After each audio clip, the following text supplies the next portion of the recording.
entity or an on the book. The Vatican came out and apologized for participating in colonialism. Now, I know you must be thinking how and why, but you are not dismissing the fact that it is very possible for the Vatican to do that if they did, because they have information that reverberates from history to religion. If they wanted to whitewash Jesus, the Pope can snap his fingers and it can be done. And they did that before, not snapping his fingers. I mean, they whitewashed Jesus. Do you know that they're the ones that are responsible for removing the 14 books that are missing from the Bible after deeming them unfit to be in the Holy Book? A lot of spiritual leaders can answer this question, and also we're going to be having a discussion on how they participated in colonialism. What if I told you that the Vatican helped Europe colonize the world, that it justified European colonialism in the name of spreading Christianity, that there are papal decrees that allowed European empires to take over entire countries? And for what?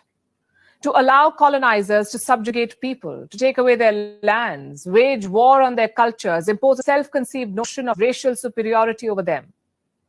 And all of this just because the colonists claimed that they were the ones who discovered new lands. So they had a right to rule over those new lands.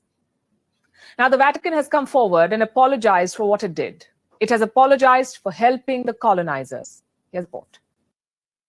Have you heard something called the doctrine of discovery? It's Europe's version of finders, keepers. It's what European colonizers used to subjugate the world. The doctrine was cited by Europeans who discovered new lands, and the doctrine traces its roots back to the Vatican Church. Now the Church has apologized for helping colonize by conquest.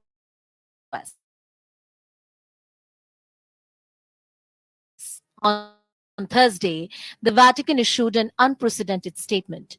It officially apologized, said the Roman Catholic Church repudiates those concepts that fail to recognize the inherent human rights of indigenous peoples, including what has become known as the legal and political doctrine of discovery. It also declared that the doctrine is not part of the Christian's faith, but the Vatican is centuries late.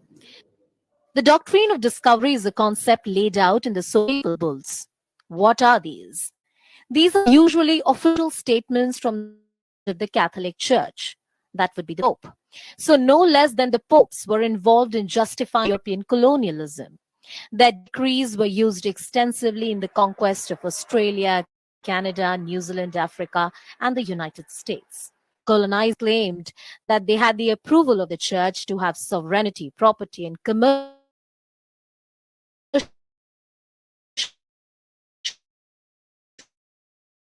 rights in lands they discovered. Here's an example. Papal decrees in the 15th century. That's not even the ugliest part of these decrees. The Vatican was quite explicit when it came to who Europe could colonize. It could only be non-Christians. So colonialism was essentially used as a tool by the Vatican to spread Christianity across the world. And the colonized countries paid a huge price. Take Canada, for instance. Between the 19th and the 20th centuries, more than 150,000 indigenous children were taken hostage in Canada.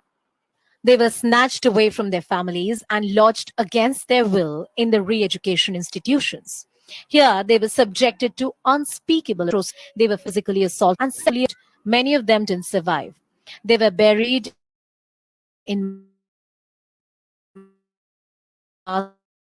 graves that are still being discovered in Canada. Last year, Pope Francis visited Canada. He apologized to the Vatican put through. In 2052, the Pope apologized for the Catholic Church's action in Bolivia. He sought forgiveness not only for the offenses of the Church, but also for the crimes committed against the native people during the so-called conquest of America. Just so you know, European colonialism was a vast and often very violent project. The world at some point or the other has been under the control of a European power. Look at the French Empire. It ruled over territory greater than the size of the Europe itself. Then there's the British Empire, the most notorious of them all.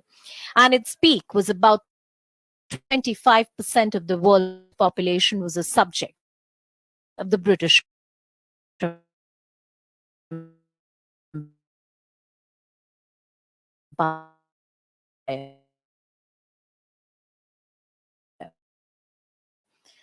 will be the closest they'll come. Done. The process of European colonialism in Africa, often intertwined with the spread of Christianity, occurred over several centuries, with different European powers engaging in colonization at different times under various circumstances. It is very important not to attribute the entire process to the Vatican, and because this oversimplifies a complex historical phenomenon. So the Vatican didn't contribute entirely to it, but they played a major role. However, one notable period often cited is the era of European exploration and colonization that began in the late 15th century. During this time, European powers including Portugal, Spain, France, Belgium, and Britain sought to establish colonies and exploit the resources of Africa. The spread of Christianity was often used as a justification or tool for colonization, but it was not solely orchestrated by the Vatican. So very important to note that Christianity wasn't spread in good faith. It was spread for the sole basis of conquering. For example, in the late 19th century, during the scramble for Africa, European powers competed for control over African territories. Missionaries accompanied many of these colonial expeditions, spreading Christianity among indigenous populations. The Catholic Church, as well as Protestant dominations, established missions throughout Africa during this period. Have you ever heard the phenomenon of when the rat is biting you, it often blows, it bites and it blows? This was the sort of method that they used because they brought Christianity while also colonizing us, and Christianity was used as a sort of blow that the rat gives you when it's biting. The process of colonization often involved in a combination of military conquest, diplomatic negotiations, economic exploitation, and cultural assimilation. Missionaries played a role in converting local populations to Christianity, sometimes with the support or encouragement of colonial authorities. This integration of religious and colonial agendas contributed to the spread of European influence in Africa. So here they are saying that with the help of the people that were in the military, the missionaries played a crucial role in colonialism because they would call them to assist them if they had any challenge converting a community of people. They would just call them, they would come with pupils, maybe do an example on one of the community members, and everybody will be forced to convert. It is crucial to recognize the complexities and nuances of historical events and avoid attributing the actions of colonial powers solely to religious institutions like the Vatican. So that's what they're telling us. But history most of the times often hides things, especially after the implications have already happened and they've taken place. They don't want you to solely put one thing. You have to remember the body is connected with the hand, with the head, with the neck, but this doesn't mean that these distinctive parts are separate entities. They are one and the same. They operate as a whole. They cannot move if the whole doesn't want to move. They communicate with each other back and forth. In conclusion, you gotta understand that when a rat is biting you, it bites and it blows. Now, as humorous as that sounds, that shows that rats are very smart in nature. But that's not the topic of discussion. This just shows you how manipulative and deceitful some people are. When they are biting you, they wouldn't want you to there and then realize it. They'll blow. This creates a sensation to your body that feels appealing. Then the second thing is that the missionaries' mission wasn't to spread Christianity in good faith. They were spreading it because they were promised a peace in the action. And the last thing you gotta know is that the colonizers in the Vatican were one and are one. And that concludes our discussion. Now what you think in the comment section below. And